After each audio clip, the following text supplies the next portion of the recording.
गोदी मीडिया के स्टूडियो से एंकर जिस तरह हुंकारे भरता है, उसी तरह की भाषा जनता के एक बड़े तबके में उसकी स्वीकार्यता बढ़ती है और उसी तरह से वो बोलने लग जाती है।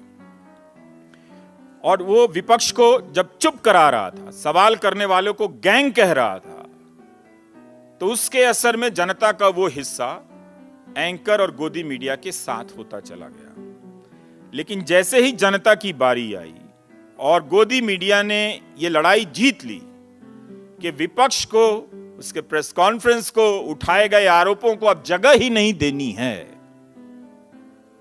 और जनता में पत्रकारिता का ये मॉडल जब स्वीकृत हो गया, तो हमले की बारी अब जनता पर थी। जनता पर ही हमला शुरू हो गया। किसानों को आतंकवादी कहा जाने लगा और कई तरह के हमले हुए। किसान तो बहुत सदमे में आ गए कि हमें तो इस देश में अन्नदाता कहा जाता है, हमें कोई आतंकवादी कैसे कह सकता है। तो उन्हें पोस्टर लगाना पड़ा अपने आंदोलन में कि हम आतंकवादी नहीं हैं।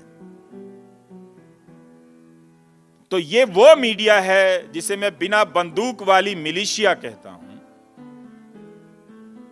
वो सरकार के फ्रंट के रूप में मीडिया के सामने खड़ा हो गया कि हम आपको यहां से आगे नहीं बढ़ने देंगे। तो कई तरह के ब्लॉकेड उसने क्रिएट किए। अब तो जनता ऑटोमेटिक तरीके से चुप हो जाती है। आप कैमरे पे कैमरा ऑन करेंगे, माइक लगाएंगे, तो वो समस्याओं को जनता की तरह नहीं बोलती है, याचक की तरह बोलती है, याचना करती है। आरती के अंदाज में अब आंदोलन में नारे गढ़े जाने लगे हैं कि प्रभु का ध्यान हमारी समस्याओं की तरफ आ जाए, वो हमें देख ले और समाधान हो जाए। ये उसके नागरिक होने के चरित्र का बहुत बड़ा बदलाव है कि वो सड़क पर तो आ रही है, लेकिन उसकी याचना, उसकी आरती के अंदाज में वो आ रही है, उसकी भाषा बदल गई है। तो इस दौरान एक बहुत बड़ी चीज होती है, और आप सतर्क रहें। आपके भीतर अगर नेपाल में ये सारी चीजें हो रही हैं, अभी से सतर्क रहिए। अपने कॉन्ट्राडिक्शंस, अपने कॉम्प्रोमाइजेस को लेकर अलर्ट रहिए और उसको डील कीजिए, कम से कम कीजिए, उसको खत्म कीजिए, वरना उसी के नाम पर यह आंधी आएगी और आपके पत्रकार होने के अधिकार को, अस्तित्व को मिटाकर चली जाएगी। इसलिए अपने अंतर्विरोधों और अपने समझौतों से बहुत सावधान रहिए, उसके खिलाफ अभी से बोलना शुरू कीजिए। तो गोदी मीडिया के भीतर कंटेंट का कंपटीशन खत्म हो गया। ये कमाल का बाजार है ना। कोई एंकर चीखता है, कोई लात मारता है, कोई हिंदू रक्षक बन गया है।